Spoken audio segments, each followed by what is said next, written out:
La Voix de l'Espérance, une émission qui vous apporte paix, joie, confiance et espérance.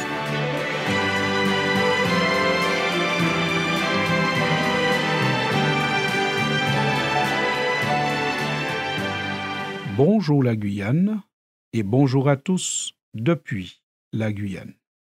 La question est courte, mais elle a une longue histoire. La question est courte, mais elle a provoqué de longs débats. Qui es-tu? Cette question traverse les siècles. Les hommes se la posent depuis fort longtemps. Qui es-tu? Chacun cherche à savoir qui il est. Et en fonction de la position que nous adopterons, la réponse que nous porterons à cette question « Qui es-tu ?», notre comportement, notre manière de penser sera changé, transformé. Pour ce qui concerne aujourd'hui l'homme, très souvent, on pourrait se demander avec bien des auteurs si l'homme ne se prend pas pour Dieu. Quand on lui pose la question « Qui es-tu ?», l'homme peut ne pas répondre directement « Je me prends pour Dieu », mais de par son attitude, son comportement et ses productions, on pourrait se demander s'il ne se prend pas pour Dieu. Alors que, très clairement, les hommes devraient répondre avec sagesse, mais de manière déterminée, « Je ne suis pas Dieu ». Ça devrait être le premier élément qui construit notre personnalité, notre réponse à la fameuse question « Qui es-tu ?»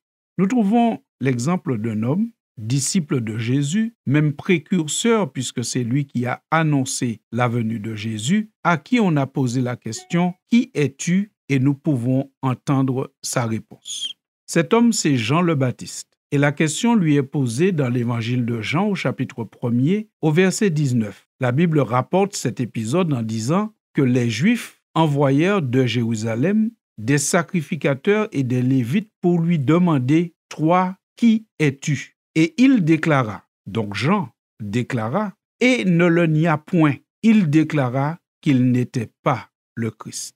Au lieu de construire sa réponse sur ce qu'il est, Jean commence par construire sa réponse sur ce qu'il n'est pas. Et c'est de là qu'il va trouver son équilibre dans la vie en sachant qu'il n'est pas le Christ. Cependant, il reconnaît l'existence du Christ, du Fils de Dieu incarné, d'Emmanuel, Dieu parmi les hommes, mais il dit d'emblée qu'il n'est pas Dieu. Dieu a pour caractéristique première et principale dans la Bible d'être présenté comme le Créateur, celui par qui les choses sont venues à l'existence. Et après avoir créé l'homme dans un environnement, il lui a donné des directives très claires concernant l'organisation de sa vie familiale, concernant son alimentation et concernant l'adoration, la relation que l'homme devrait entretenir avec son Dieu. On constate très clairement et aisément que les hommes se prennent pour Dieu parfois, puisque tout a été chamboulé concernant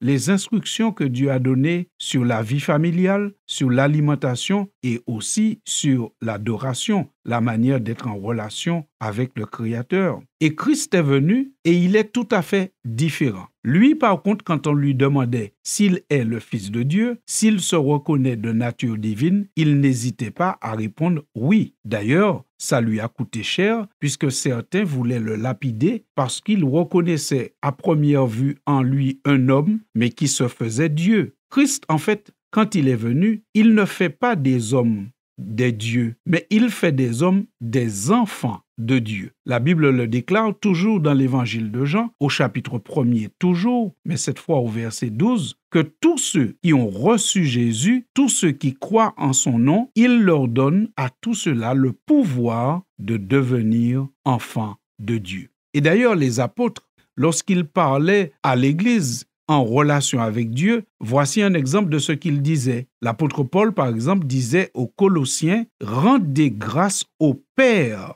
qui vous a rendu capable d'avoir part à l'héritage des saints dans la lumière. » Chapitre 1er de sa lettre aux Colossiens, versets 12 et verset 15. Quant à Jésus, lorsqu'il nous enseigne à prier, il dit « Ne leur ressemblez pas ». Autrement dit, ne ressemblez pas à ceux qui ne croient pas dans le vrai Dieu, car votre Père sait de quoi vous avez besoin avant que vous le lui demandiez. Quand vous priez, vous devriez dire « Notre Père qui est aux cieux ». C'est ainsi que Jésus nous a enseigné à prier dans l'évangile de Matthieu au chapitre 6. Et encore, dans l'épître aux Romains au chapitre 8, l'apôtre Paul dit encore « L'Esprit lui-même rend témoignage à notre esprit que nous sommes enfants de Dieu. » Être enfant de Dieu, c'est un privilège. C'est un privilège certainement plus grand que de chercher à être comme Dieu, au même niveau que Dieu. En tant qu'enfant, on accepte d'avoir un père, on accepte des directives, mais on bénéficie aussi de la protection du Père et de ce qu'il promet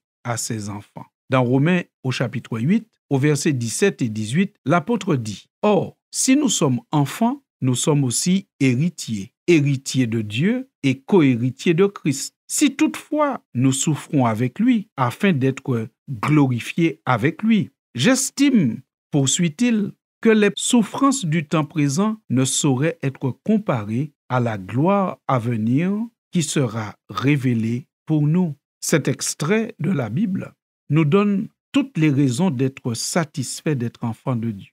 L'enfant de Dieu n'est pas épargné de toutes les souffrances, puisqu'il a dit « J'estime que les souffrances du temps présent ne sauraient être comparées à la gloire à venir. » Cela signifie que dans le temps présent, les enfants de Dieu peuvent passer par des moments de souffrance. Comme Paul, ça a été son cas. Et même Jean-Baptiste, il est passé aussi par des moments de souffrance. Nous savons qu'il a terminé sa vie de manière brutale, la tête sous une hache. Mais être enfant de Dieu, c'est entrer dans une réalité qui dépasse le temps présent et qui entre dans l'espérance du retour de Jésus et de l'ouverture d'un autre temps que la Bible appelle l'éternité. Et dans cette éternité, les enfants de Dieu ont cette espérance d'être héritiers de Dieu et co-héritiers de Christ. Par conséquent, l'apôtre dit « En demeurant ferme et fidèle à Dieu, si cela engendre des souffrances, acceptons-le, car la promesse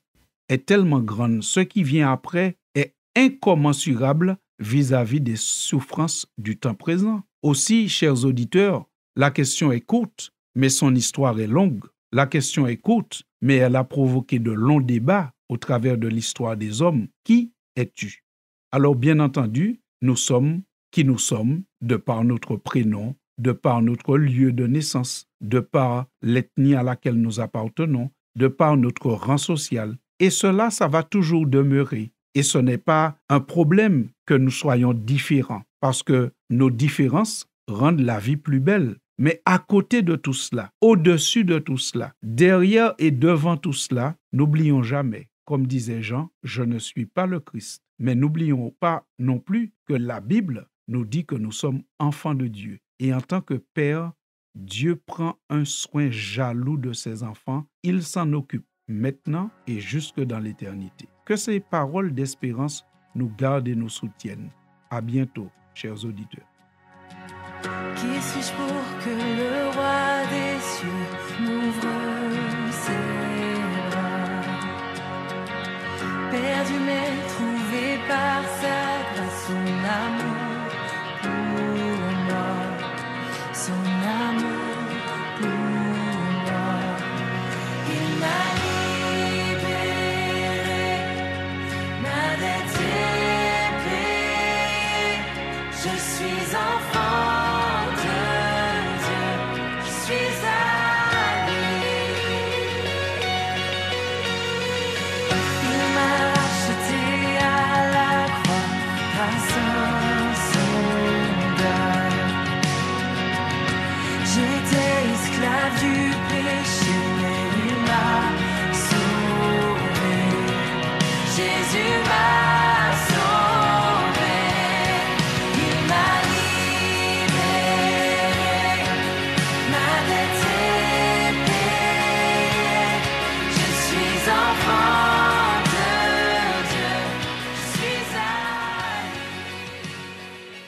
C'était La Voix de l'Espérance, une émission préparée par l'Église adventiste du 7e jour. Si vous désirez avoir une copie de la causerie d'aujourd'hui, demandez-la. Elle vous sera donnée gracieusement. Écrivez à La Voix de l'Espérance, boîte postale 169 97 324, Cayenne, CEDEX, ou téléphonez au 0594 25 64 26. Merci chers auditeurs et à bientôt.